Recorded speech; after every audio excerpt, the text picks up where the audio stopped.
بسم اللہ الرحمن الرحیم۔ آج آپ کے سامنے قرآن مجید کی ایسی دو آیات لے کر حاضر ہوا ہوں۔ اگر انسان صدق دل کے ساتھ ان کا معمول بنا لے تو پوری زندگی میں کبھی بھی انسان کو کوئی نقصان نہیں پہنچے گا۔ اللہ رب العزت نے خود اس وظیفے کی قسم کھائی ہے کہ جو بندہ یہ وظیفہ کر لے گا اس کے گھر سے تمام مشکلات، پریشانیاں، بیماریاں ختم ہو جائیں گی۔ محترم سامعین کرام، اگر کسی انسان پر اللہ کی جانب سے تنگ دستی آتی ہے تو سارا جہان اس کے پیچھے لگ جائے کہ میں نے اس کو نقصان پہنچانا ہے، سارا جہان اس کے پیچھے لگ جائے کہ یہ بھوکا مر جائے، سارا جہان اس کے پیچھے لگ جائے کہ میں نے اس کو ذلیل کر دینا ہے۔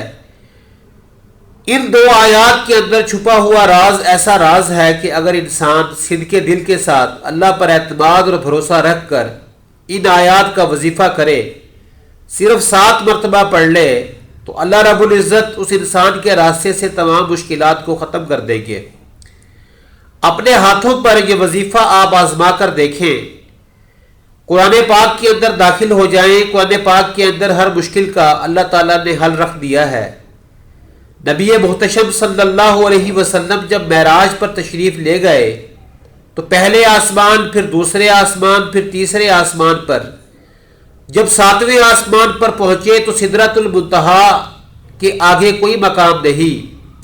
تو نبی کریم صلی اللہ علیہ وسلم ادھر تھے تو ایک آواز آئی، ایک دروازہ کھلا، تو میرے نبی جبرائیل امین کے ساتھ اس وقت سدرۃ المنتہا تک پہنچے تھے۔ آپ کے ساتھ جبرائیل امین علیہ السلام بھی تھے۔ آپ صلی اللہ علیہ وسلم نے پوچھا یہ کس کی آواز ہے؟ جبرائیل امین فرمانے لگے، یا رسول اللہ، میں نے پوری زندگی کے اندر اس دروازے کو کھلا ہوا نہیں دیکھا جو آج دیکھ رہا ہوں، اور دوسرے نمبر پر یہ جو فرشتہ نکلا ہے، یہ فرشتہ بھی میں نے اپنی زندگی کے اندر پہلی بار دیکھا ہے۔ تو وہ جب آیا، حضرت محمد صلی اللہ علیہ وسلم کے سامنے جھک کر اللہ کی جانب سے یہ تحفہ دیا کہ قرآن پاک کی 2 آیات تھی اور ان آیات کی اتنی اہمیت اور فضیلت ہے۔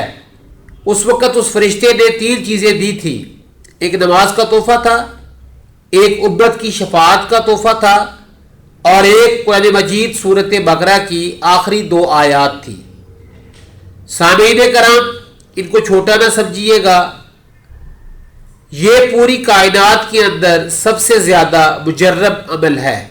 اس کے اندر طاقت ہے، اس کے اندر راز ہے، اس کے اندر آپ گم ہو جائیں، دنیا آپ کی ہو جائے گی۔ دنیا کے پیچھے گھوم رہے ہیں جہاں سے کچھ نہیں ملے گا، اپنی زندگی کو تباہ کر رہے ہیں وہاں سے کچھ نہیں ملے گا۔ اگر ملنا ہے تو اللہ کے قرآن سے سورۃ بقرہ کی آخری 2 آیات آپ پڑھ لیں اور آپ روزانہ کی بنیاد پر ان کی تلاوت شروع کر دیں۔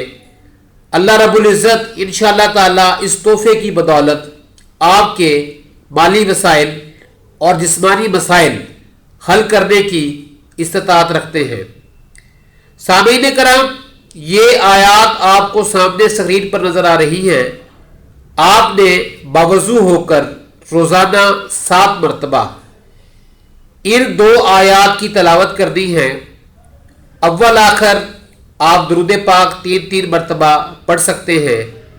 یہ آیات عرش الہی کا ایک خزانہ ہے جو اللہ رب العزت نے سرکار دو عالم صلی اللہ علیہ وسلم کی ذات مبارکہ کو معراج کی رات یہ تحفہ عطا کیا تھا۔ ہر مسلمان کو چاہیے کہ اسے دیگر چیزیں بھی قرآن پاک کی یاد ہونی چاہیے، لیکن ان 2 آیات کے بارے میں اسے چاہیے کہ وہ خاص اہتمام کرے اور انہیں زبانی یاد کر لے، صبح و شام ان کی تلاوت کو اپنا معمول بنا لے۔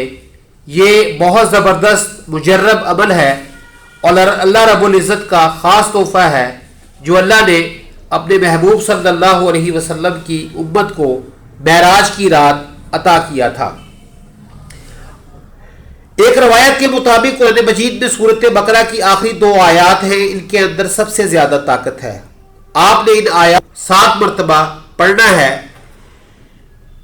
جو زیادہ طاقتور ایک دلیل ہے کہ کتاب و سنت کی روشنی سے، علماء کرام کی روشنی سے، تو وہ یہ ہے کہ سورۃ بقرہ کی 2 آیات جو میں نے آپ کو بتائی اور آپ نے اسکرین پر دیکھی، آپ نے اس طرح سے کرنا ہے کہ رات کو سونے سے پہلے ان کو 7 مرتبہ پڑھنا ہے، اول و آخر درود پاک، پھر اللہ رب العزت کے سامنے ہاتھ اٹھا لینے ہیں۔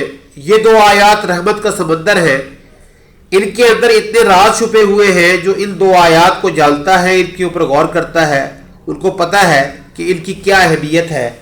عام انسان کو ان کی اہمیت کا اندازہ نہیں ہو سکتا۔ سامعین کرام، اللہ تعالیٰ نے بہت بڑا انعام دیا ہے کہ اس صورت مبارکہ کی شکل میں ہمیں اس عمل کو ضرور کرنا چاہیے۔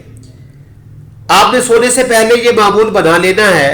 حضرت عمر، حضرت علی رضی اللہ تعالیٰ عنہ بھی فرماتے ہیں کہ وہ انسان بدبخت ہے جو یہ 2 آیتیں پڑھ کر نہیں سوتا۔ سامعین کرام، کوئی بھی عمل کرے، نماز کو لازمی پڑھا کرے، کیونکہ نماز کے بغیر کوئی بھی وظیفہ ادھورا رہتا ہے۔ اس لیے دوستوں سے گزارش ہے کہ نماز کا اہتمام لازمی کیا کریں۔ نماز پڑھنا ہر مسلمان مرد اور عورت پر فرض ہے۔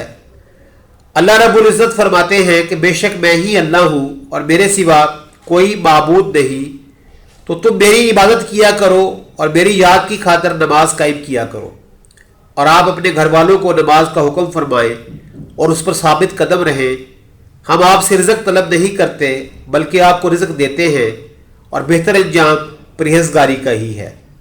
یہ اہل حق وہ لوگ ہیں، اگر ہم انہیں زمین میں اقتدار دے دیں تو نماز کا نظام قائم کریں اور زکوٰۃ کی ادائیگی کا انتظام کریں اور پورے معاشرے میں نیکی اور بھلائی کا حکم کریں اور لوگوں کو برائی سے روکیں، اور سب کاموں کا انجام اللہ ہی کے اختیار میں ہے۔